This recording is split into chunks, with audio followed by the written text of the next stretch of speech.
नमस्कार दोस्तों।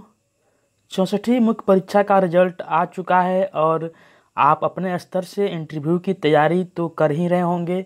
लेकिन दोस्तों, इसके अलावा हमें इंटरव्यू की तैयारी में और किन बातों पे ध्यान रखना चाहिए, ये बहुत ज़रूरी है। तो देखिए, यहाँ पे अगर हम देखें तो हमारे पड़ोसी राज्य उत्तर प्रदेश लोक सेवा आयोग 2018 के इंटरव्यू अभी चल रहा है और उस इंटरव्यू में क्या कुछ प्रश्न अभ्यर्थियों से पूछे जा रहे हैं, इस पे हमें नज़र रखना होगा। क्योंकि अभी कुछ महीने बाद, अभी चूँकि डेट घोषित नहीं हुआ है, लेकिन जब भी बिहार लोक सेवा आयोग का जो परीक्षा होगा इंटरव्यू का, तो उसमें यूपीपीसीएस के इंटरव्यू में जो प्रश्न पूछे गए थे उससे कुछ हमें हेल्प मिल सकती है।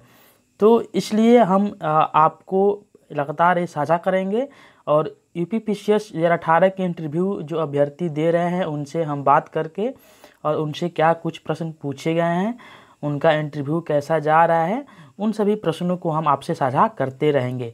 तो इसी क्रम में हमने एक अभ्यर्थी से कुछ बात करके यहाँ पे कुछ स्मृति पे आधारित कुछ प्रश्न लिए हैं जो कि उनसे पूछे गए थे।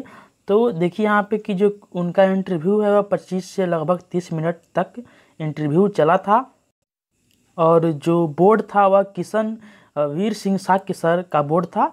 तो इनके बोर्ड में यह इंटरव्यू हुआ। तो चलिए देखते हैं इस इंटरव्यू में इनसे सबसे पहले क्या प्रश्न पूछे गए। तो देखिए यहाँ पे इनसे लगभग 15 प्रश्न पूछे गए थे लगभग।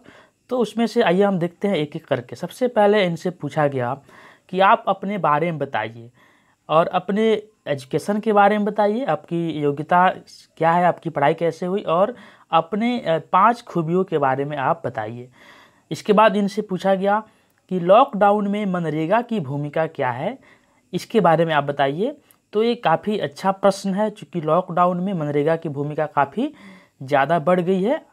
तो ये आपको तैयार करना होगा, ऐसे प्रश्नों को के लिए आप भी तैयार रहें और ये आप मान के चलिए कि ऐसे ही कुछ प्रश्न आपसे भी बीपीएससी इंटरव्यू में पूछे जा सकते हैं।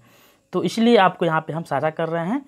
तो देखिए, इसके बाद इनसे पूछा गया, अगला प्रश्न पूछा गया, भारत नेपाल के बिगड़ते संबंधों का कारण, इसके बारे में इनसे प्रश्न पूछा गया। जैसा कि आप जानते हैं कि अभी हाल ही में भारत और नेपाल के बीच सीमा विवाद हो गया था काला पानी और लेपू लेक को लेकर। तो इसलिए एक जो समसामयिक मुद्दे हैं इन पे भी हमें नज़र रखना है। और फिर इनसे पूछा गया, देखिए यहाँ पे भी समसामयिक मुद्दों से पूछे गए थे। जैसे कि यहाँ पे पूछा गया कि भारत और चीन के बीच जो तनाव की जो मौजूदा स्थिति क्या है और 59 ऐप्स बैन करने से चीन को क्या नुकसान हुआ, ये इनसे पूछा गया था। इसके बाद इनसे पूछा गया महिला सशक्तिकरण के बारे में इनसे प्रश्न पूछे गए।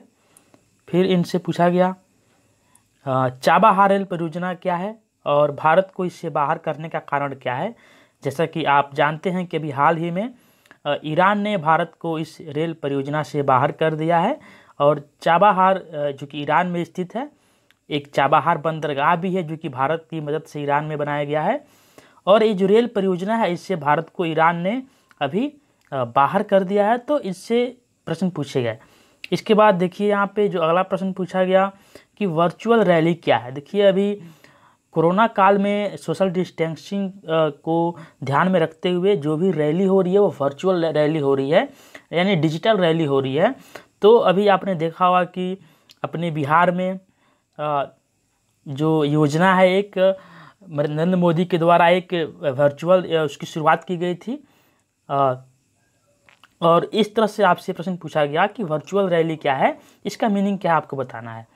फिर यहाँ पे देखिए आपसे एसडीएम के कार्य बताइए, ऐसा प्रश्न पूछा गया इनसे, एसडीएम के कार्य क्या हैं। और फिर देखिए हमारे चैनल पे एसडीएम के कार्य या फिर अन्य जो भी प्रशासनिक पद हैं उनके प्रमुख कार्य, उनके सभी जो जॉब प्रोफाइल है, इसके वीडियो अपलोड किया गया है, आप उसको वहाँ से देख सकते हैं। तो इसके बाद देखिए इनसे जो अगला प्रश्न पूछा गया, गलवान घाटी में फिंगर का मतलब क्या है। दोस्तों, आप जानते हैं कि भारत और चीन के बीच गलवान घाटी में जो फिंगर एरिया है, फिंगर के साइज का आकार का जो एरिया है उसको लेकर भारत और चीन के बीच में अभी तनाव हुआ था। तो इसी के बारे में पूछा गया है। फिर इनसे 3 तलाक के बारे में पूछा गया और मुस्लिम पर्सनल बोर्ड क्या है इसके बारे में भी इनसे प्रश्न पूछा गया। इसके बाद देखिए यहाँ पे इनसे उत्तर प्रदेश सरकार ने कोरोना आपदा से बचाव के क्या कदम उठाए, ये भी इनसे पूछा गया। और फिर इनसे पूछा गया कि आपका वैकल्पिक विषय क्या है।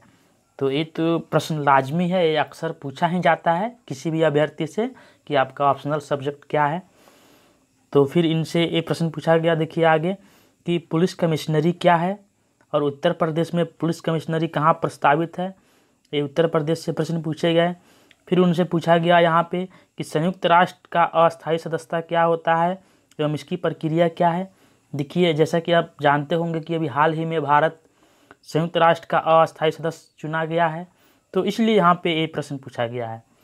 इसके बाद दोस्तों इनसे एक आखिरी प्रश्न पूछा गया कि लॉकडाउन से प्रदूषण पर क्या असर हुआ है, तो ये भी इनसे प्रश्न पूछा गया। तो इस तरह से आप देख पा रहे हैं कि किस प्रकार से प्रश्न पूछे जा रहे हैं और आप इन प्रश्नों का जवाब आप क्या देंगे, आपके हिसाब से इसका जवाब क्या हो सकता है, या अपने आप को आप ये समझिए कि आप इंटरव्यू देने जा रहे हैं और ठीक यही प्रश्न आपसे पूछा जा रहा है, तो आपका एक अच्छा जवाब क्या होगा आप खुद से तैयार कीजिए। तो दोस्तों ठीक इसी प्रकार हम एक और अभ्यर्थी का इंटरव्यू में जो प्रश्न पूछे गए थे उनको लेकर अगले वीडियो में आपसे साझा करेंगे। तो अभी आपसे विदा लेते हैं, धन्यवाद।